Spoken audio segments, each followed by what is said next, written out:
देखिए स्पेशली जब कोई व्यक्ति यश के जीवन में उतरता है ना, तो उसको अपयश के लिए भी तैयार रहना चाहिए, क्योंकि ये संसार की डुअलिटी है, सुख दुख लाभ हानि यश अपयश। तो जो लोग प्रशंसा करने वाले हैं जब जीवन में, तो फिर कुछ निंदा करने वाले भी होंगे। तो इसीलिए एक समय नरेंद्र मोदी से किसी ने सवाल पूछा है और बड़ा सुंदर जवाब दिया उन्होंने कि मोदी जी आप तो इतनी सेवा करते हैं, आज सुबह 6 से लेकर रात के 12 बजे तक 18 घंटे देश की सेवा करते हैं, और ऐसे लोग भी हैं जो आपकी निंदा भी कर रहे थे, तो कैसा लगता है आपको? तो मोदी जी ने बड़ा सुंदर जवाब दिया। उन्होंने बोला कि ना, मैं तो ये मानता हूँ कि मोदी अगर मोदी है तो निंदकों की वजह से ही है, क्योंकि जब भी कोई मेरी निंदा करता है तो मैं पेन कॉपी लेकर बैठ जाता हूँ, हाँ जी बताइए, निंदा 1 ओके, निंदा 2 ओके, निंदा 3 ओके। फिर मैं इस पर ध्यान देता हूँ कि ना ये वास्तव में ये परमात्मा का संदेश है मेरे लिए, ताकि मैं अपने आप को सुधार लूँ, मैं आपको और अच्छा करूँ, अपने आप को और बढ़िया करूँ अपनी सेवाओं में। तो इस तरह से with same attitude I also live. जब आपको क्रिटिसाइज करता है, जैसे हमारे यूट्यूब जो कमेंट्स होते हैं, इंस्टाग्राम में कमेंट्स हैं, I see the negative comments also, and इसी की ना उसमें अगर वो कुछ बोल रहा है, क्या वाकई में वो कमी मेरे में है, उस पर काम करना चाहिए एक्चुअली हमें। और उसको ये लेके बताओ कैसे कुछ ही बोले जा रहे हैं लोग, ये द्वेषी है, ये इससे काम क्या चलेगा? हाँ, हो सकता है कोई द्वेषी भी हो, then we can ignore that comment, लेकिन some of the निंदा can be very genuine also, so we take it very positively, अपने पे उस पर काम करें, why not? So we take निंदा एज मैसेज ऑफ परमात्मा लॉर्ड श्री कृष्णा कि अमोघ दास जी, थोड़ा सा आप में इंप्रूवमेंट के लिए फीडबैक, धन्यवाद। क्योंकि फीडबैक प्रशंसकों से नहीं आता, फीडबैक तो नेगेटिव वालों से आता है। So we need that feedback as well. So I am very absolutely having healthy attitude towards any criticism, और उसमें कुछ ना कुछ अच्छा ही निकल करके आता है कभी-कभी। और एक कहावत भी है ना, निंदक नियरे राखिए। तो एक चीज मैं आपसे जानना चाहूंगी कि ठीक है, आप रिएक्शन जो है बहुत पॉजिटिव हो, आप डर लगता है आपको? मैं ये जानना चाहूंगी कि अमोघ लीला दास जी को डर लगता है या नहीं? 1 मिलीग्राम नहीं लगता। मेरे को कई लोगों ने बोला है कि अमोघ लीला प्रभु देखिए, आप ये हिंदू को लेके चलते हैं, हिंदुत्ववाद को लेके चलते हैं। तो बल्कि एक ने वीडियो भी बनाया था, हाथ में त्रिशूल लिया हुआ उसने, कहता है वो साला अमोघ लीला कहीं मिल गया ना, पेट में घुसा दूंगा उसके। कहता है वैसे वाले भी वीडियो बनाए लोग हैं, तो ना आप एक आधा गनमैन वगैरह साथ में रखें। मैंने कहा आज हमारा एक मंत्र है, मारे कृष्ण राखे के, राखे कृष्ण मारे के। If Krishna is going to kill you, nobody can save you, but if Krishna is going to protect you, nobody can even touch you। तो हमारे ठाकुर जी से रक्षा है, तो इसलिए मैं निर्भय होकर के मेट्रो में भी ट्रैवल करता हूँ, मैं पैदल वॉक भी करने निकल जाता हूँ। I live very simple honest life, तो इसलिए बिना किसी भय के। और एक बड़ा सुंदर सॉन्ग भी है, भजौ रे मन श्री नंद नंदना अभय चरणारविंद रे। ऐ मेरे मन, तो नंद नंदन भगवान श्री कृष्ण का भजन कर, जो कि अभय चरणारविंद रे, जो कि व्यक्ति को अभय बना देते हैं। So lotus feet of lord Krishna can make anyone अभय। अब जब आप गा ही रहे हैं, मैं सुन के आई हूँ राम लला वाला जो सॉन्ग आपने गाया राम जी के लिए, वो भी 2 लाइन गुनगुना दीजिए। Okay, so I just take the lyrics. So 1-2 paragraph हम उसके गाए थे, no doubt. So it's a very beautiful song. वैसे तो इसको बाकी लोगों ने जो गाया हुआ है, मैं उससे तो अपने आप कंपेयर बिल्कुल नहीं करना चाहता। आपने बेस्ट गाया है, हमारी पूरी टीम ने सुना है, और हम सब सुनने के बाद हम बहुत एक्साइटेड थे कि हम आपसे ये सामने बैठ के आपके सुनेंगे। तो 2 लाइंस बस। मैं हालांकि मैं तो ये कहूँगा और बहुत अच्छा गाया, लेकिन अगर आप बोल रहे हैं कि मैंने अच्छा गाया, so I think this is your kindness. So but yes, it's a very very beautiful song in the glories of lord Shri Ramchandra Kripalu Bhajuman. So I just sing maybe 2 paras of this beautiful song, ठीक है।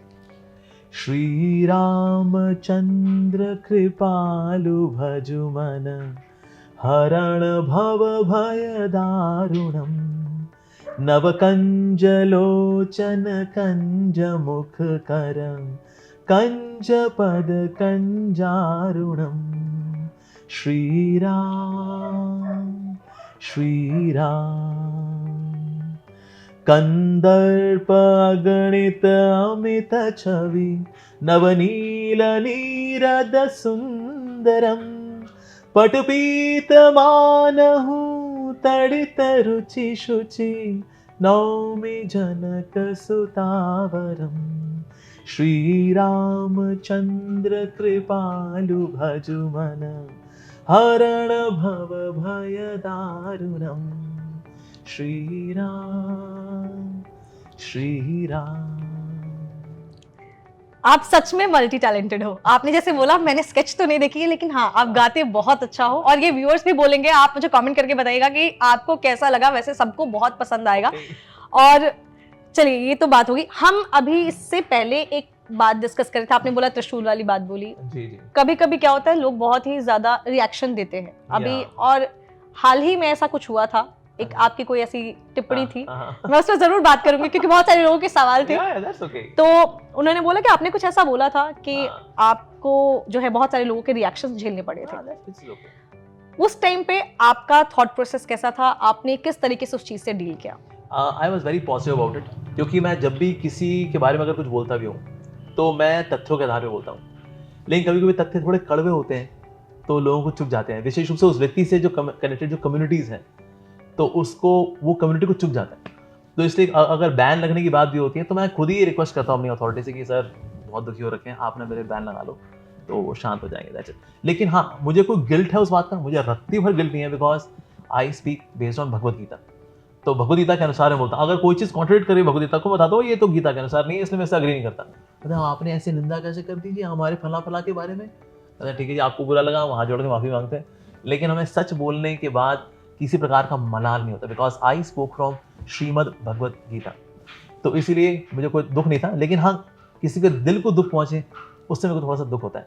तो इसके लिए फिर उसके लिए हाथ वाथ जोड़ना, माफ़ी मांगना, फिर उसके लिए कई लोगों ने मेरे को बोला, कई चैनल्स वाले थे कि एक बार वीडियो बना दीजिए, आप माफ़ी मांगते हैं। मैंने कहा लाओ, माफ़ी मांग के अगर किसी के दिल को शांति मिलती है, I am ready for that. लेकिन हाँ, जो मैं बोलता हूँ उसमें कभी किसी की निंदा नहीं होती, never ever at all.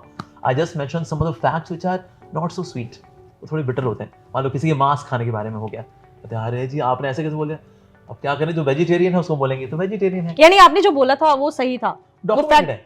Okay. मतलब और कई लोगों ने यूट्यूब में बात बोली हुई है। कहाँ डॉक्यूमेंटेड, अगर आप ये बता देंगे तो शायद वो चेक वैसे कर तो लें। यूट्यूब में वो पब्लिश है, मतलब विद रेफरेंस, आप जहाँ के जाके देख सकते हैं। और बड़े बड़े मतलब यूट्यूबर्स हैं जो कि जिनके मिलियंस में सब्सक्राइबर्स हैं, उन लोगों ने भी इस बात को बोला हुआ है और नेट पे आपको विद रेफरेंस मिल जाता है वो। सो हमने वही चीज़ बात बोली थी। तो लेकिन क्योंकि हम भगवान ने हमें थोड़ा फेमस कर दिया है तो हमने बोला तो थोड़ा चुप गया, तो लेकिन हमने उसके लिए माफ़ी मांग ली, बस ये चीज़। लेकिन था वो तथ्य, बल्कि और भी कई तथ्य थे, for example say about eating beef as well while after going to America. मैंने वो सब बातें नहीं हाईलाइट की थी हालांकि, बट आई जस्ट सेड कि मैं उनकी इन बातों से अग्री नहीं करता, बस इतना ही बोला था मैंने। और डेमोक्रेसी में इतना तो हमें अधिकार है कि हम ये बोल सके जी मैं उनकी बात से मैं सहमत नहीं हूँ, पर इससे भी अगर किसी को बुरा लग जाता तो हम कहते हैं ठीक है भाई, माफ़ी कर दो जी, आई एम सो सॉरी। ये आपका बड़प्पन है और मुझे लगता है बहुत सारे लोगों को क्लियर भी हो गया था, जो समझते हैं इस चीज को, जो जानते हैं। Yeah. कुछ लोग जो नहीं जानते वो शायद उतना रिएक्शन दे रहे मैंने थे। जितने न्यूज़ चैनल्स वगैरह देखे ना, एक्चुअली मेरे को 60-65% सपोर्ट मिला। एक्चुअली 30-35% लोगों ने मेरी टांग भी खींची कि भाई आपने ऐसे कैसे बोल दिया। मैं कहा, लेकिन कई लोगों ने बोला लेकिन गलत क्या बोला, लेकिन 65%। तो that means I could see majority was actually praising him, because कुछ ऐसे चैनल थे उसमें तो 80% मेरी धुलाई कर रहे थे वो, लेकिन ज्यादातर चैनल्स में अगर और हमारा चैनल नहीं था। हाँ, आपका चैनल नहीं था। I knew that, yes.